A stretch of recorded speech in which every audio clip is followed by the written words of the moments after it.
गुरु मंत्र देता है, विधि देता है, ध्यान देता है, उस पर अवलोकन करो, वह आप लोगों को दिया गया होगा।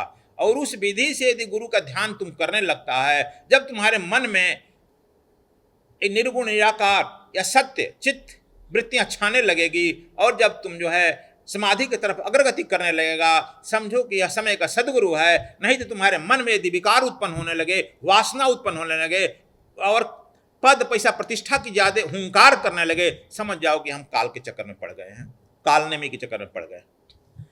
इसलिए इसका हम प्रैक्टिकल भी बता दिए हैं, यह करो। नानक ने भी कहे हैं गुरु चरणन धोई धोई पिए। गुरु नानक भी कहते हैं गुरु चरण का, यानी गुरु साकार रूप रहेगा तब तो उसके चरण का धोएगा, गुरु ग्रंथ साहब का धोकर पिएगा जाएगा। यानी गुरु के चरण को धो धो कहते हैं, वही जो है त्रिवेणी है, संगम है, उसे तुम्हारा जो है चित्तवृत्तियां साफ हो जाएगी, मन जो है साफ हो जाएगा। गुरु का चरणामृत लेने से आया है तुम्हारे शास्त्रों में का काल मृत्यु हरणम सर्व दुख नाशनम सदगुरु पाद पीत्वा पुनर्जन्म न विद्यते। अकाल मृत्यु का हरण होता है, तब हम उससे जो है धीरे धीरे हमारा मन निर्मल हो जाता है, साफ हो जाएगा। जब मन निर्मल हुआ तो मन तो निर्मल हुआ जैसे गंगा का नीर, पीछे पीछे हर डुले कहत कबीर कबीर, निर्मल हो जाता है और तुम उसको प्राप्त कर लेता है। देखो एक और बात तुम लोगों को बता देते हैं,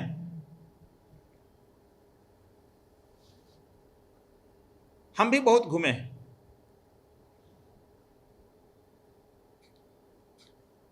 और जब तुम नए नए साधक,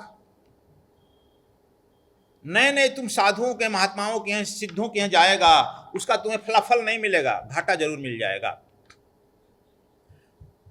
जैसे हमारे यहाँ बहुत हमारे अच्छा चढ़ती कला था, नाम भी बता दें, आशा जी जानती है, बीडी दुबे, इसलिए मैं बता देता हूँ, नाम भी रख देता हूँ। अगो अच्छा साधक था, चढ़ती कला था ठीक, लेकिन अपने एक उच्चाधिकारी के चलते वह चला गया, किसी एक महात्मा से मिले, महात्मा से मिल करके आकर हमसे व्याख्या करने लगा, हम तो समझ गए कि गया।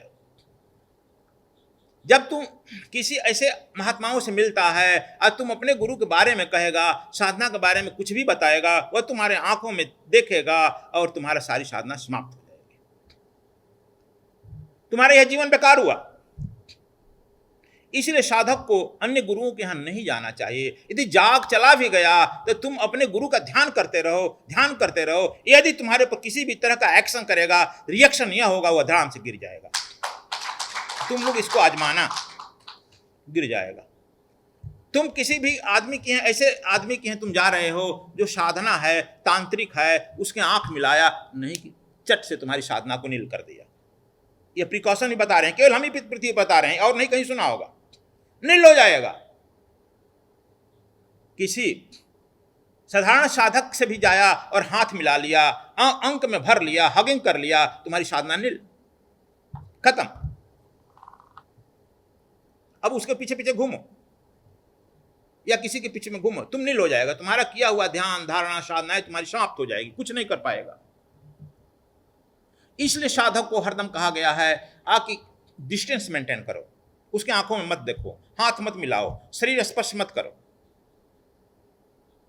अब तुम्हारी वह इतनी साधनाएं नील हो जाएगी, तुम नहीं चाहते। हमारे यहाँ देखते हैं, हमारे भी साधक कुछ हैं, साधक हैं जो बाबाओं के घूमते हैं, मिलते रहते हैं।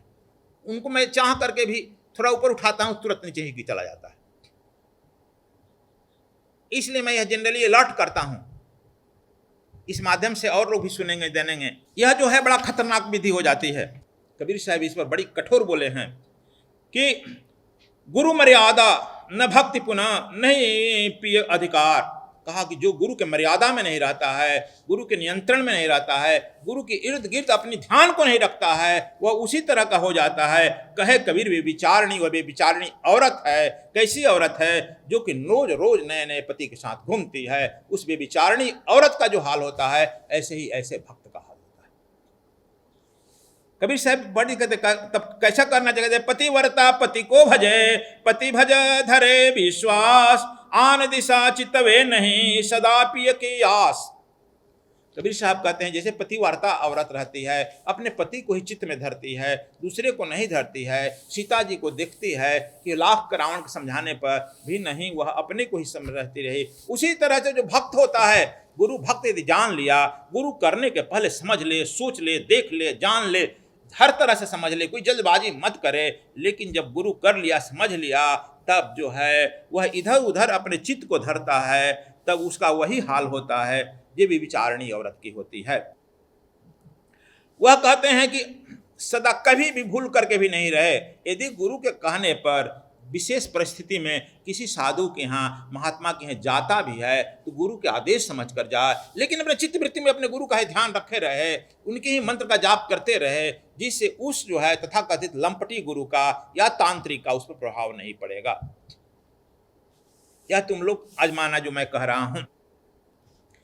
इसलिए यह अक्सर हो जाता है, हम अपने भी देखते हैं लोगों को। देखो, हम बहुत दूर दूर साधना के लिए गए, लेकिन एक दिन ध्यान गंगा के तट पर मैं बैठा था, अपने गुफा में बैठा था, ध्यान करने की विधि भी थी। लेकिन एक दिन जब हम अपने गुरु जी का फोटो रखे थे, रख करके ध्यान किए, फिर मन में विचार हुआ क्यों ना हम गुरु मैं ही हो जाएं। और यही मैं अपने सोचा कि नहीं, मैं ध्यान नहीं रखूंगा और मैं ऐसा करूं कि गुरु मैं हो जाऊं, उन्हीं का साकार रूप बन जाऊं। यही उनमें प्रवेश किया। तुम यह विश्वास करेगा या नहीं करेगा, यह अपनी प्रथम बात तुम लोगों के सामने खोल रहा हूं। मैं तत्क्षण गिर गया, बेहोश हो गया। कब होश आया यह पता नहीं, लेकिन संध्या समय आया, तब गुरु जी ही आकर उठाए, कपार पर हाथ रखे गए, उठो तुम्हारी समाधि पूर्ण हुई। वो समझ गए, देख गए। देखो, तुम इतना जो प्रयास कर रहा है, नेति धोती बस्ती, या इतना तुम जो प्राणायाम कर रहा है, विभिन्न प्रकार कर रहा है, करो, हम लोग भी कराते हैं पात्रता के लिए। लेकिन यह लास्ट में लिखा गया है 11वां है। 11 सबसे बड़ी संख्या होती है, इसके बाद कोई संख्या नहीं है। संख्या तो 10 ही है, लेकिन 10 एक एक जब पुनरुक्ति होने लगी दोनों का ना, 9 संख्या है, 10 जो है बड़ी है, 10 पे 1 सोना, इसलिए एक पर एक पुनरुक्ति हो गई। इसके बाद नहीं, पुनरुक्ति होती चली जाएगी। तो इसलिए यह लिखा गया है कि यह गुरु के साकार रूप का ध्यान करते करते निर्गुण निराकार को उपलब्ध हो जाना। लेकिन हम लोग नहीं, इसका पाठ भी कर लेते हैं, फिर जाकर किसी देवी देवता का भी ध्यान करते हैं।